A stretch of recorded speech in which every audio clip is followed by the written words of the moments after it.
Ya, jadi inti dari survei Saiful Mujani Research Center ini dikatakan bahwa Ganjar ini mayoritas akan melanjutkan kebijakan Presiden Jokowi, sementara Anies Baswedan tidak akan melanjutkan kebijakan Jokowi atau perubahan, sementara Prabowo Subianto masih dianggap 50-50. Yang jadi pertanyaan, dalam tanda petik jualan yang seperti ini akan benar-benar membuat mereka nanti akan terpilih untuk menjadi presiden di 2024 atau tidak, pemirsa.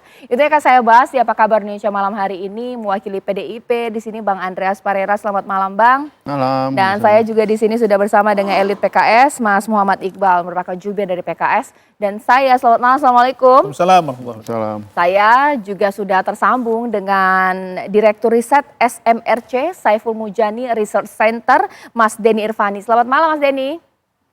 Selamat malam, Caca. Ya, oke. Karena di sini risetnya milik SMRC, boleh dijelaskan ini. Bagaimana sih kemudian pembagian prosentase bahwa yang ini mendukung atau melaksanakan kebijakannya Jokowi, tapi ada satu calon presiden tidak melaksanakan kebijakan Jokowi atau dikatakan sebagai perubahan, seperti apa, Mas Denny? Baik, terima kasih, Caca. Jadi memang kan Presiden Jokowi sudah 2 periode ya, jadi tidak bisa maju lagi dalam pemilihan presiden mendatang. Kemudian kita melihat ada 2 narasi besar dalam Pilpres, ada narasi perubahan, kemudian ada narasi kontinuitas atau keberlanjutan atas kebijakan atau program-program pemerintah di bawah Pak Jokowi. Nah, kemudian SMRC ingin mengetahui secara lebih spesifik ya, bagaimana preferensi pemilih terhadap 2 narasi tersebut, kemudian juga bagaimana pemilih mempersepsikan calon-calon presiden, terutama 3 nama calon yang menurut berbagai survei sekarang mendapat dukungan yang paling signifikan, yaitu Ganjar Pranowo, kemudian Prabowo Subianto, dan juga Anies Baswedan. Dan karena itu SMRC melakukan survei ini 2 kali ya, Caca. Sebelum terakhir pada 2-5 Mei pada bulan April juga kami melakukan untuk melihat konsistensi dari sikap publik terhadap tema ini. Dalam survei ini kita melakukan survei telepon yang target populasinya itu adalah pemilik telepon yang jumlahnya cukup besar, 80% dari total populasi pemilih nasional. Nah, hasilnya tadi sudah disampaikan atau disajikan oleh TV One bahwa ada variasi ya persepsi terhadap calon-calon presiden. Ada Ganjar yang dipersepsikan lebih mungkin akan melanjutkan kinerja atau program kebijakan pemerintahan di bawah Pak Presiden Jokowi. Sebaliknya, Anies Baswedan lebih dipersepsikan atau lebih banyak yang menilai atau mempersepsikan Anies akan mengubah dibanding yang menilai Anies akan melanjutkan. Nah, yang menarik di antara 2 tokoh itu ada satu lagi tokoh Pak Prabowo Subianto yang ternyata pemilih itu terbelah gitu ya, menilai Pak Prabowo ini apakah akan melanjutkan atau akan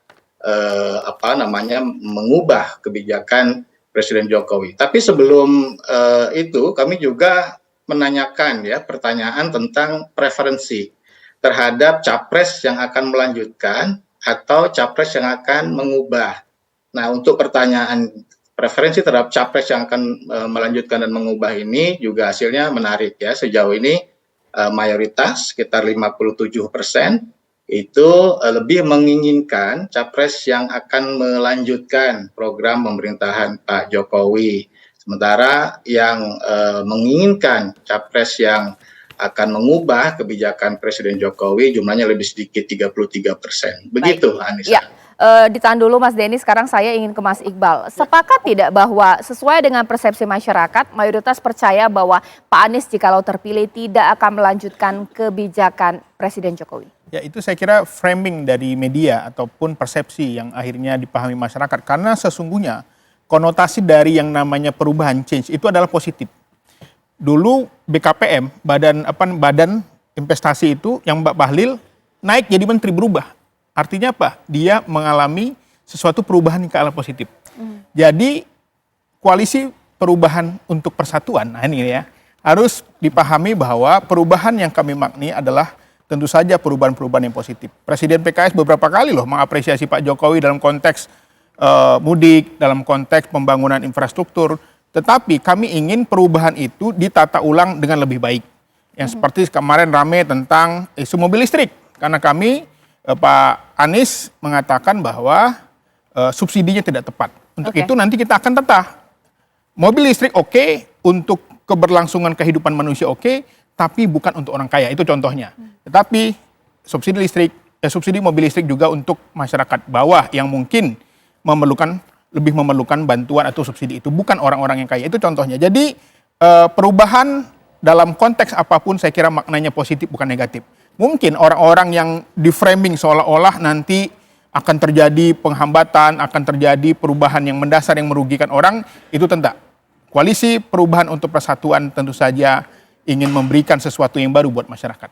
Oke, sekarang saya ke Bang Andreas. Bang Andreas, kalau misalnya persepsi publik 58% percaya bahwa Ganjar nanti akan melanjutkan kebijakannya Presiden Jokowi, sekiranya ini diamini juga tidak oleh PDIP?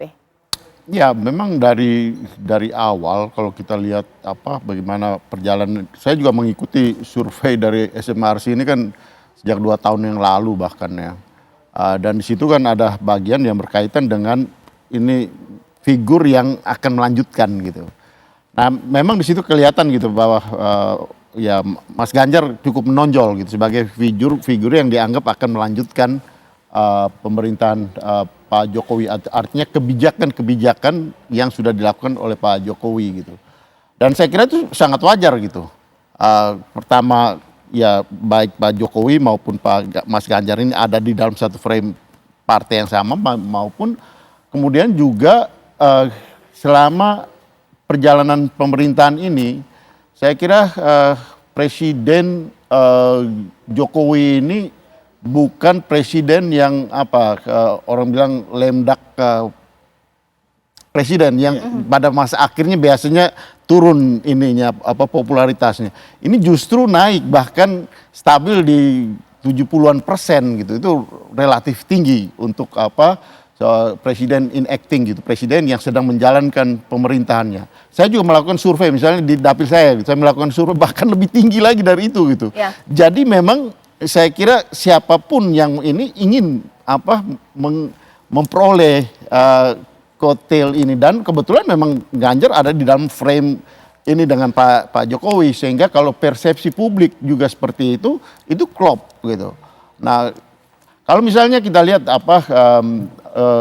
dia sekarang kan di dalam pemerintahan ini kan ada 2 figur yang juga bagian dari pemerintahan, ada Mas Ganjar sebagai pembantu presiden yang ada di wilayah, dan Pak Prabowo yang merupakan pembantu presiden yang ada di kabinet gitu. Ya. Nah, tentu publik akan menilai gitu. Publik akan menilai yang mana yang benar-benar merupakan yaitu tadi figur yang akan melanjutkan pemerintahan Pak Jokowi ini dalam arti kebijakan-kebijakan. Oke. Nanti sesaat lagi kita akan bahas lebih dalam. Mungkin kalau dilihat dari luarnya saja, melanjutkan atau juga perubahan, nggak ada yang salah. Tapi kalau ada beberapa pihak yang mempertanyakan dan melihat lebih jauh lagi, yang melanjutkan atau capres yang melanjutkan kebijakan presiden saat ini dianggap miskin gagasan, sementara yang melakukan perubahan dianggap marketing politik saja ketika sudah berkuasa, sama saja. Sesaat lagi. Oke, sekarang saya tanya mungkin kepada Mas Denny. Mas Denny, kalau memang sudah kita memisah-misah ya, capres ini akan melanjutkan, ada yang perubahan. Sebenarnya yang mana sih yang disukai oleh masyarakat kalau misalnya presiden melanjutkan, apakah memang sudah pasti dia nanti punya modal kuat untuk terpilih, yang perubahan sulit untuk terpilih, seperti apa? Ya, kalau posisi per hari ini kira-kira, preferensi publik itu lebih banyak pro kepada narasi keberlanjutan. Itu jumlahnya tadi 57% banding 33%. Kenapa? Karena memang sekarang ini tingkat kepuasan publik terhadap kinerja pemerintah masih relatif tinggi, di atas 70%, tepatnya 78,8%.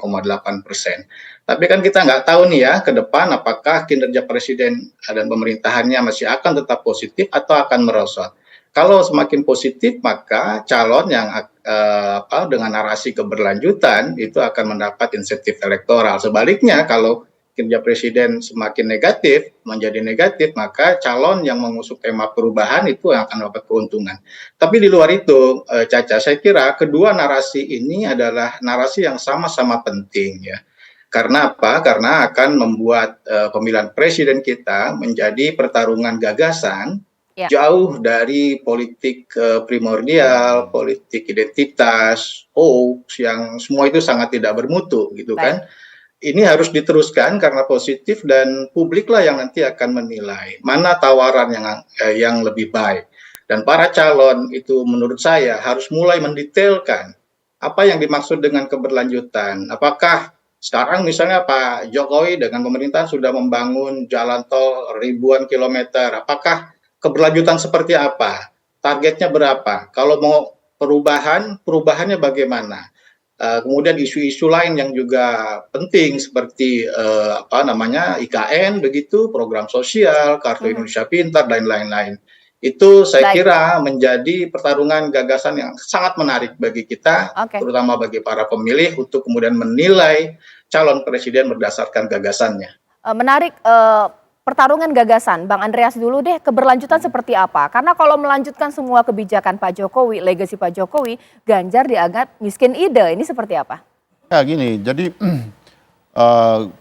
keberlanjutan ini tentu harus diimplementasikan gitu. Tadi saya sepakat dengan apa yang tadi Mas Denny sampaikan bahwa memang sudah banyak hal yang dilakukan. Misalnya dengan program-program ya, reformasi aparatur negara dan birokrasi yang ya saya kebetulan di Komisi 10 melihat bagaimana soal pembangunan sumber daya manusia. Nah, ini sudah mulai dengan kebijakan-kebijakan yang sudah dibuat selama 2 periode ini, terutama di periode terakhir ini, di periode terakhir ini. Tapi banyak hal yang belum selesai gitu. Misalnya dalam hal guru-guru honorer, bagaimana pengangkatan guru-guru honorer, ini harus dilanjutkan ini dengan kebijakan yang lebih detail. Nah disitulah bagaimana kuncinya, bagaimana mengimplementasikan apa yang kita maksudkan dengan keberlanjutan tadi gitu. Soal reformasi aparatur negara, soal pembangunan sumber daya manusia. Kan kemarin Pak Jokowi di dalam pertemuan dengan para ketua partai, menurut salah seorang ketua partai, bahwa salah satu topiknya adalah bagaimana kita merespon bonus demografi. Kuncinya bonus demografi itu adalah bagaimana ya manusia-manusia muda Indonesia yang ada di dalam usia kerja itu siap masuk di dalam lapangan kerja, dan kuncinya itu adalah sumber daya manusia, kualitas sumber daya manusia. Di situ kita bicara soal pendidikan. Baik. Jadi bagaimana pendidikan itu bisa menjadi instrumen yang meningkatkan kualitas sumber daya manusia, dengan demikian ya kita bisa meraih bonus demografi, keuntungan benefit dari bonus demografi tersebut gitu. Ya.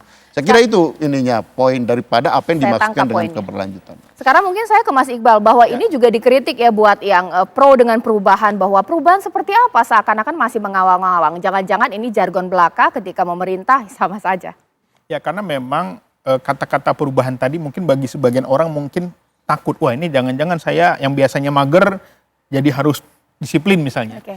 Tetapi lagi-lagi konteks perubahan ini adalah tadi Mas Andreas juga sudah mengatakan bahwa di era Pak Jokowi ini pengembangan isu-isu pendidikan sumber daya manusia sedikit terabaikan karena lebih kepada infrastruktur. Padahal Bung Karno sendiri pernah mengatakan kalau kita hanya memikirkan pembangunan fisik maka kita akan menjadi bangsa kuli. Untuk itu ini penting bahwa faktor pendidikan yang sekarang menterinya Mas Nadiem yang ahli startup katanya sampai sekarang banyak sekali dinamika pendidikannya. Cek aja Mas Andreas tahu di Kemendikbud berapa dirjen yang masih jabatannya PLT sudah bertahun-tahun, tidak ada dirjen definitif. Ini kan menunjukkan tidak serius. Tidak serius. Dan kita ingin memberikan perubahan itu. Dan ini banyak kasus guru honorer yang sudah bertahun-tahun juga nggak selesai. Bagaimana mungkin kita akan membangun sebuah bangsa yang maju kalau kualitas pendidikan kita tertinggal? Sekarang dosen-dosen kalau lagi rame tentang dosen yang sibuk dengan administratif. Mereka harus mengumpulkan mengupload, melaporkan gitu ya. Tapi bagaimana dengan riset-risetnya? Itu juga terbengkalai. Jadi Pak Anies seorang ahli pendidikan, dia mantan rektor, dia juga ahli ekonomi. Saya kira adalah orang yang tepat untuk membawa perubahan Indonesia ke arah yang lebih baik. Oke, nah bagaimana kalau ternyata bahwa kotel efek ini juga dirasakan untuk Pak Anies, bahwa memoles kebijakan dari Jokowi yang terasa masih belum cantik ini Bang Andreas, bagaimana? Jadi gini, memang kalau kita bicara di dalam kampanye itu, di dalam ya perjalanan peristiwa kampanye itu perlu ada yang namanya diferensiasi. Diferensiasi itu penting untuk ya orang melihat bahwa ada perbedaan gitu. Ada perbedaan di dalam baik narasi yang dibangun maupun bagaimana kebijakannya nanti. Nah, disitulah kekuatan daripada debat, kemudian diskursus politik yang terjadi. Nah, makanya saya sepakat juga tadi, ini penting untuk disampaikan kepada publik dengan data-data gitu, dengan fakta-fakta. Nanti kedua calon presiden didukung oleh para kontestan ya, kami yang mendukung Pak Ganjar bagaimana menyiapkan narasi-narasi dengan didukung oleh data untuk menjelaskan apa yang dimaksudkan dengan keberlanjutan tadi gitu. Nah, iya, begitu pun teman-teman. Dan ini jauh lebih menarik daripada kita bicara soal politik identitas gitu. Ya, kita tinggalkan politisasi identitas. Baik. Nah, sesaat lagi pemirsa, kalau misalnya politik itu dikatakan serba abu-abu, nanti saya akan ajak narasumber saya untuk melihat menjadi hitam putih. Karena kita tahu bahwa Presiden Jokowi masih menjabat. Memang berdasarkan survei ada banyak masyarakat yang ingin kebijakan Jokowi dilanjutkan. Tapi harus ingat juga bahwa kebijakan Jokowi saat ini juga ada beberapa pihak yang merasa kurang puas dan mengkritik. Bahkan juga nanti dari Koalisi Perubahan ini saya mau tanya apakah akan melanjutkan IKN, bahkan juga mengenai Undang-Undang Omnibus Law. Kalau dua hal ini juga ramai kritik pemirsa sesaat lagi. Ya, kembali di Apa Kabar Indonesia Malam, mungkin saya ke Mas Iqbal terlebih dahulu. Karena sebenarnya begini, kalaulah memang perubahan yang dikonsepsikan tapi tetap melanjutkan kebijakan-kebijakan yang baik dengan Pak Jokowi, lantas apa bedanya? Atau mungkin, apakah tidak mungkin langsung terang-terangan saja kebijakan-kebijakan yang kontroversial tidak dilanjutkan, mungkin Undang-Undang Omnibus Law atau IKN, apa kabar? Ya, yang jelas sebagai warga negara, sebagai partai politik, kami menghargai konstitusi. Apabila hari ini kita sudah punya undang-undang IKN, ya kita ikuti. Tetapi kalau nanti anggota DPR yang baru punya analisa, punya temuan, ya tentu saja itu akan menjadi pertimbangan. Tapi yang jelas lagi-lagi kami sangat menyoroti era pendidikan di zaman Pak Jokowi ini. Tadi Bang Andreas juga sudah bercerita tentang bagaimana rendahnya gaji guru, tidak selesai-selesainya masalah pengangkatan guru honorer, gaji dosen yang rendah. Kemudian juga banyak sekali sekolah-sekolah yang rusak. Yang ini saja tidak sebanding, tidak seimbang dengan pembangunan infrastruktur. Padahal jalan tol itu untuk orang kaya. Tol itu kan singkatan dari tax on location. Tetapi bagaimana dengan jalan rakyat kecil seperti yang terjadi di Lampung? Itu efeknya akhirnya apa yang terjadi? Seolah-olah APBN kita, anggaran-anggaran kita hanya untuk orang kaya, tapi masyarakat di kelas bawah tidak terpenuhi. Sekarang ke Mas Denny, menarik untuk dibahas. Kalau yang seperti ini mungkin dari Mas Iqbal bahwa infrastruktur satu-satunya ini salah satunya disorot. Tapi bukankah kebijakan yang paling disukai oleh masyarakat dari Pak Jokowi adalah jalannya bagus, bisa membuka akses infrastruktur, intinya seperti itu, Mas Denny? Ya, itu salah satu ya. Selain itu juga program-program sosial itu yang sangat populer ya. Ada Kartu Indonesia Pintar, Kartu Indonesia Sehat. Kemudian selain itu infrastruktur, jalan tol dan seterusnya. Itu memang program-program Jokowi yang paling melekat ya di kepala publik sejauh ini. Dan saya kira kalau nanti pertarungan gagasan, perubahan dan keberlanjutan bermuara di sana, itu akan sangat menarik gitu ya. Seperti apa keberlanjutan, seperti apa perubahannya. Pendidikan tadi misalnya kita kan sudah dengar dari kubu PKS maupun kubu PDIP.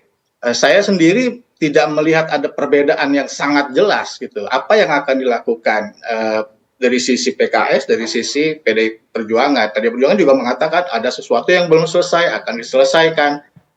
Kemudian di PKS juga demikian. Nah, saya kira hal-hal seperti inilah yang sangat penting untuk didetailkan kemudian sehingga publik punya kesempatan yang lebih banyak untuk menilai mana tawaran yang lebih meyakinkan. Baik, Bang Andreas, kita tahu bahwa kebijakan Jokowi juga tidak semua kemudian diacungi jempol, banyak yang dikritik. Bahkan dikatakan di sini Mas Iqbal adalah mengenai pembangunan infrastruktur tidak dinikmati oleh masyarakat kelas bawah. Seperti apa? Pembangunan infrastruktur kalau kita lihat Caca, jujur Caca, berapa kilometer jalan tol yang dibangun selama periode sebelum dengan dibandingkan selama Pak Jokowi. Bagaimana terhubungnya dari ujung barat Pulau Jawa sampai ke ujung timur Pulau Jawa. bagaimana apa yang dirasakan dengan adanya di Sumatera jalan tol, bagaimana di Sulawesi kemarin dibangun ini jalur kereta api. Terutama ya saudara-saudara kita yang dari di luar Jawa itu merasakan betul bagaimana apa yang dimaksudkan dengan pembangunan itu bukan Jawa sentris gitu, tapi Indonesia sentris, dan itu disetujui baik orang Jawa maupun orang luar Jawa gitu.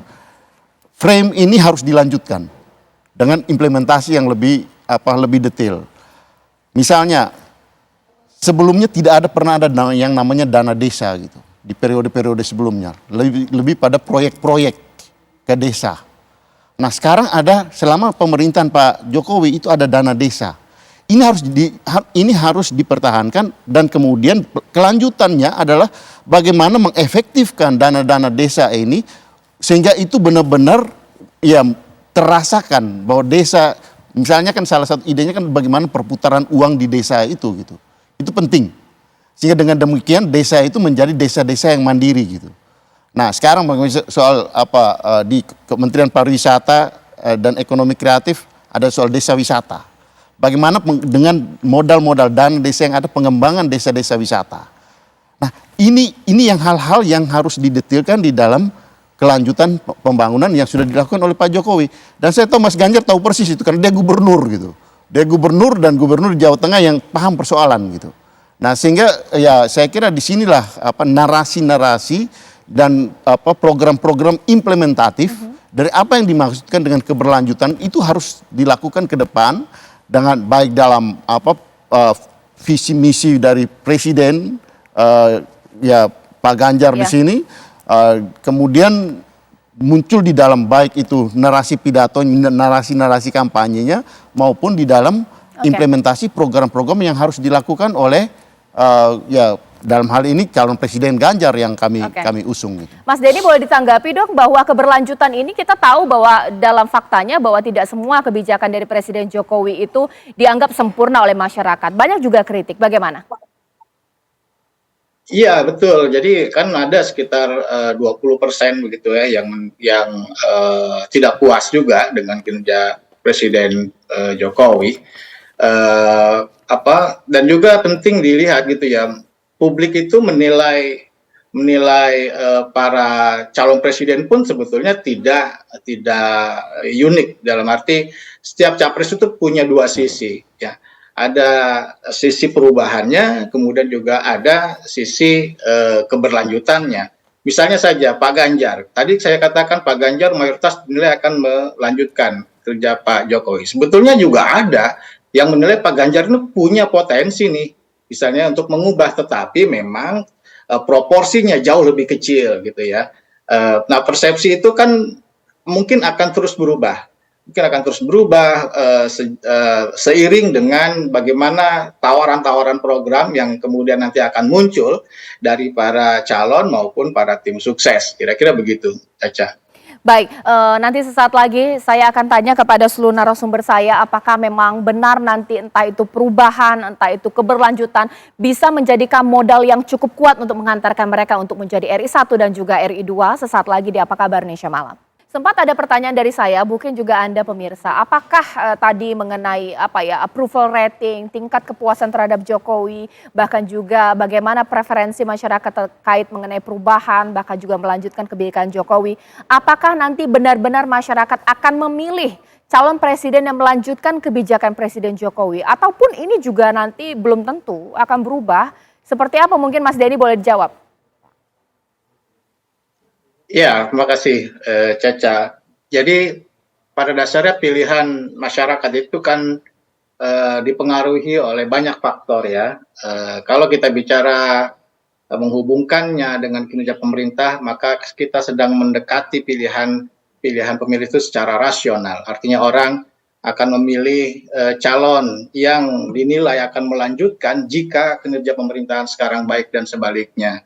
Tetapi juga tentu ada berbagai faktor lain selain pertimbangan rasional, ada pertimbangan psikologis, bagaimana calon itu sendiri dipersepsikan, apakah punya integritas, punya kemampuan, dan seterusnya. Kembali kepada berbagai isu ya terkait dengan kinerja pemerintah, saya kira memang akan ada tema-tema yang akan dipilih oleh para calon ya. Kalau bicara soal infrastruktur, saya jamin gitu ya, itu keunggulan dari calon yang akan melanjutkan. Dari berbagai survei kami lakukan, secara umum masyarakat kita itu sangat puas dengan pembangunan infrastruktur. Kalau bicara soal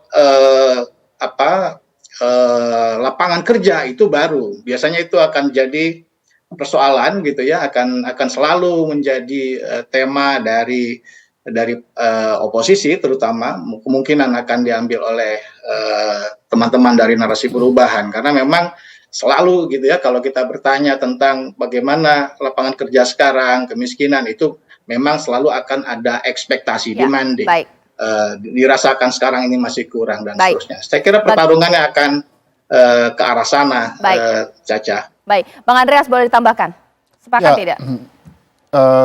Memang tentu ada sektor-sektor di mana ya tadi seperti yang Mas Denny sampaikan, ceruk sekitar 20%-an atau 20 sampai 25% yang tidak puas, itu adalah mereka yang tadi disampaikan, misalnya soal lapangan kerja. Itu kita harus lihat juga gitu. Dan bagaimana kalau ini ke depan menjawab ini untuk ya memperbaiki di dalam proses pemerintahan ke depan. Karena kita tahu juga tidak ada suatu pemerintahan yang sempurna. Tetapi kekuatan hal-hal yang selama ini yang sudah menjadi ya soal misalnya infrastruktur, meskipun sudah banyak yang dibangun, dilakukan, tapi kan masih juga banyak yang belum gitu. Nah ini yang harus menjadi karena kekuatan. Keterbatasan waktu maksudnya. Ya karena kan pemerintahan kan ya misalnya IKN. IKN ini kan ya setelah diputuskan kan kita tinggal punya beberapa waktu lagi. Bagaimana kemudian ya pemerintahan ke depan Pak Ganjar di sini melanjutkan ide dan apa yang sudah dimulai oleh Pak Jokowi untuk kemudian ini jadi gitu. Jadi suatu ibu kota negara Indonesia ke depan. Baik, gitu. bagaimana Mas Iqbal? Ya, jadi memang yang lagi-lagi yang kita akan perubahan itu adalah sebuah keniscayaan. Tidak mungkin manusia itu tidak berubah. Karena dunia ini juga berubah, maka masyarakat, sumber daya manusia kita juga harus cepat berubah. Untuk itu perubahan itu jangan dikonotasikan negatif. Yang kita permasalahkan adalah kenapa banyak bangun tol, bagus. Tapi bagaimana dengan jalan-jalan di luar jalur tol. Seperti yang terjadi di Lampung. Nah jadi kita melihat bahwa perubahan yang kami tawarkan adalah bagaimana perubahan itu juga harus, pembangunan itu juga harus dengan sumber daya manusia. Tidak hanya cukup dengan infrastruktur. Baik, terima kasih Mas Iqbal, terima kasih Bang Andreas, terima kasih Mas Denny. Dan kita tunggu nanti bagaimana ini akan bergulir pemirsa. Tapi sebelum menutup, apa kabar Indonesia Malam?